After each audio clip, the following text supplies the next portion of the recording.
बोलो जयकारा बोल मेरे श्री गुरु महाराज की जय। बोलो मेरे श्री नंगली निवासी भगवान की जय। दयालु श्री परमहंस दयाल जी महाराज की जय। बोल मेरे श्री निजातम भगवान की जय। बोलो मेरे श्री प्रेम प्रभु भगवान की जय। स्वरूप सुधा ग्रंथ का छठे दिन का पाठ, जिसका कि कल का शीर्षक श्री परमहंस दयाल जी से आगे। नहीं कछु चाहिए धान्य धन धामा, केवल कृपा एक ही रामा। राम रूप जीवन धन मोरा, यश पावे जग में चहु ओरा। अर्थ, हे प्रभु मुझे और कुछ नहीं चाहिए। धन धान्य धाम ग्राम किसी चीज़ की आवश्यकता नहीं है। बस मेरा तो यह ही एक राम रूप जीवन धन बना रहे और यह राम रूप सचमुच ही राम का रूप बने एवं सारे संसार में इसका नाम हो, यश को प्राप्त करे। केवल यही मेरी कामना है। दोहा, बने हरि को भक्त यह करे राम की याद, जग बंधन में ना पड़े रहे सदा आजाद। यह बालक भगवान का भक्त बने और सदा ही राम नाम के सुमिरन में लगा रहे, राम की याद में मगन रहे, संसार के बंधनों में भी ना पड़े। मेरी तो प्रभु चरणों में यही प्रार्थना है कि यह बालक इन बंधनों से सदा मुक्त ही रहे। परंतु खुदा जहाँ ऐश देता है वहाँ पर गम भी होता है, जहाँ बजते नगारे हैं वहाँ मातम भी होता है।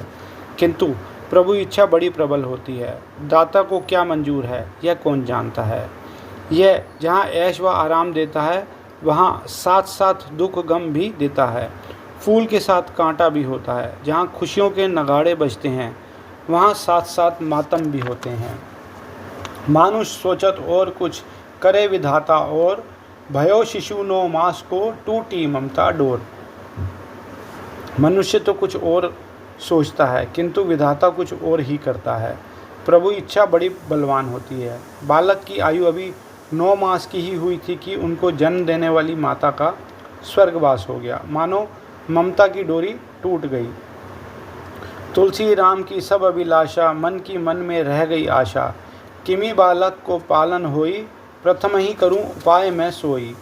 बालक के पिता पंडित तुलसी राम जी की सब आशाओं पर पानी फिर गया। मन की आशाएं मन में ही रह गईं। वे इस चिंता में पड़ गए कि अब इस बालक का पालन पोषण कैसे होगा।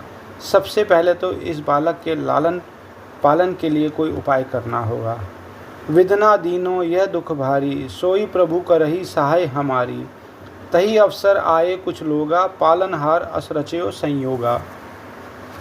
विधाता ने हमें यह बहुत भारी दुख दिया है, मगर इस दुख को सहन करने की शक्ति भी वह ही प्रभु देंगे, सहायता भी वे स्वयं करेंगे।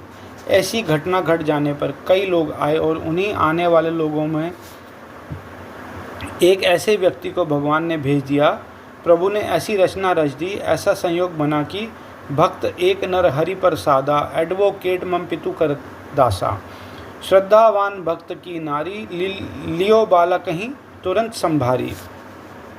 एक पुरानी जान पहचान वाले सज्जन भक्त नरहरि प्रसाद एडवोकेट, जो कि अपने ही यजमान थे, वकील साहब की पत्नी ने आते ही उस बालक को स्वाभाविक ही स्नेहवश अपनी गोद में बैठा लिया और बालक की देखरेख की सब जिम्मेदारी अपने ऊपर ले ली।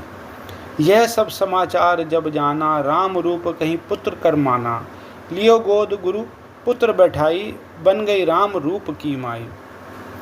इसके पश्चात वार्तालाप होने से सब समाचार मालूम हुआ तो एडवोकेट श्री नरहरि प्रसाद जी की धर्म पत्नी ने उस बालक को सचमुच ही अपना गोद लिया पुत्र मान लिया। गुरु पुत्र का गोदनामा हो गया, क्योंकि उनके घर में पुत्र रत्न की कमी थी। आज श्री राम रूप जी को गोद लेने से वह पुत्र वाले बन गए। गए भूल निज पुत्र दुख, श्री नरहरि प्रसाद, भय अचिंत तुलसी पिता, देख सुखी औलाद। ऐसे सपूत को पाकर आज श्री नरहरि प्रसाद जी अपने पुत्र की मृत्यु का सब दुख भूल गए। पुत्र के पालन पोषण का उत्तम प्रबंध हो जाने पर पंडित तुलसी राम जी की चिंता दूर हो गई। सच तो यह है कि औलाद को सुखी देखकर प्रत्येक माता पिता को परम सुख मिलता है। भय प्रसन्न नरहरि प्रसादा, भयो लोक प्रिय यह संवादा। देनहार दाता दुख दीनो, भाग्यशाली मातहि पुनि कीनो। इधर एडवोकेट श्री नरहरि प्रसाद को प्रसन्नता प्राप्त हुई और उधर इस वार्ता को सुनकर नगर भर के लोगों में प्रसन्नता की लहर दौड़ उठी।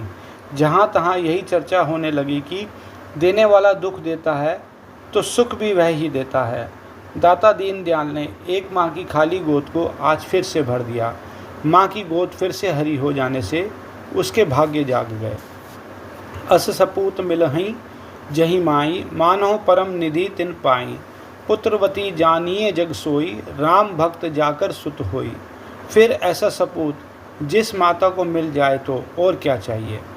ऐसा समझो कि उस माँ को तो परम निधि का खजाना मिल गया है। सच तो यह है कि पुत्रवती कहलाने के योग्य ऐसी ही माता होती है जिसका पुत्र प्रभु राम का भक्त होता है। प्यार दुलार देत असमैया, जस जसुमती लिए गोद कन्हैया। पुत्र प्रकाश करहीं कुल दीपा, उत्पन्न करहीं मोतियन कहूँ सीपा। बालक राम रूप को माता ऐसा प्यार दुलार करती है जैसा कि भगवान कृष्ण को माता यशोदा जी प्यार करती थी, क्योंकि पुत्र के द्वारा ही कुल का दीपक प्रकाशमान होता है। जैसे मोती की उत्पत्ति सीप से होती है, भले ही उत्पत्ति करने वाला सीप है किंतु कीमत तो मोती से ही बढ़ती है। सुत ही सिखावत बोलन चालन, ममता वश करहीं शिशुपालन। विद्या अनेक प्रकार पढ़ा वहीं, साधन सुख बहु भांति सिखा वहीं। माता पिता बालक को बोलना चालना फिरना सब सिखाते हैं। ममता की डोरी में बंधे हर प्रकार से शिशु का पालन करते हैं, अनेक प्रकार की विद्याएं पढ़ाते हैं। सुख प्राप्ति के ऐसे अनेकों साधन सिखाते हैं जिससे उनका पुत्र सुखी एवं संपन्न रहे। बोलो जयकारा बोल मेरे श्री गुरु महाराज की जय।